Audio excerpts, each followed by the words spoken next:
लागू करना चाहती है, इस पर आप क्या कहना चाहते हैं?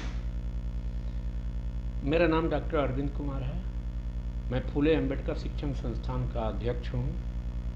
सबसे पहले आपने प्रश्न किया कि सरकार जो है देश में वो समान नागरिक संहिता लागू करना चाहती है। ये तो अच्छी बात है, देश में ये लागू होना चाहिए, लेकिन उसके लिए कुछ शर्त है। क्योंकि ये देश विभिन्नताओं का देश है। क्षेत्रीयता, वो अशिक्षा, अज्ञानता, रूढ़िवादिता भरा पड़ा है। तो ये सबको ख़त्म करना पड़ेगा। सबसे पहले इस देश में जो जातिवादी व्यवस्था है, इसको ख़त्म करने पर ही देश में समान नागरिक संहिता लागू हो सकती है। लागू कर दिया, इससे देश को क्या फायदा होगा? अगर सरकार बिना आम सहमति का, बिना क्षेत्रीयता, अज्ञानता, अशिक्षा, जातिवाद को समाप्त करते हुए ये चीज़ को लागू करती है, तो ये जग जाहिर है कि देश में समान नागरिक संहिता लागू करने का इरादा नहीं है। एक समान नागरिकता बहाल करने की इरादा नहीं है। यहाँ जाति आधारित शोषण को व्यापकता करना है, अशिक्षा को बढ़ावा देना होगा और क्षेत्रीयता को बढ़ावा मिलेगा। इससे देश को कोई फायदा होने वाली नहीं है।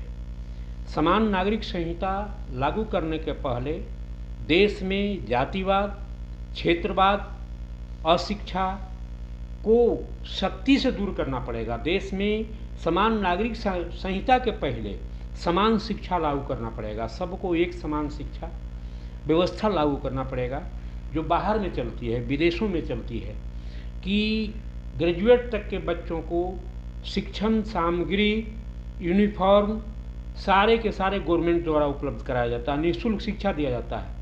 लेकिन बहुत दुख के साथ कहना पड़ता है कि भारत में 14% एजुकेशन पर जीएसटी लगा दिया गया है, लेखन सामग्री पर जीएसटी लगा दिया गया है, पाठ्य पुस्तकों पर जीएसटी लगा दिया गया है। एक तरफ सरकार जो है विषमता पैदा कर रही है और दूसरी तरफ सरकार कर रही है हम नागरिक समान संहिता लाएंगे, तो ये बेईमानी है।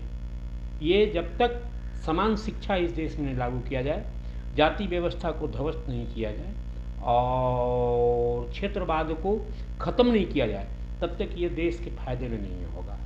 लेकिन सरकार सर, देश में कोई भी कानून लागू होता है, देश हित में लागू होता है, समाज हित में, जनता हित में लागू होता है, ये तो गलत नहीं ना है? नहीं,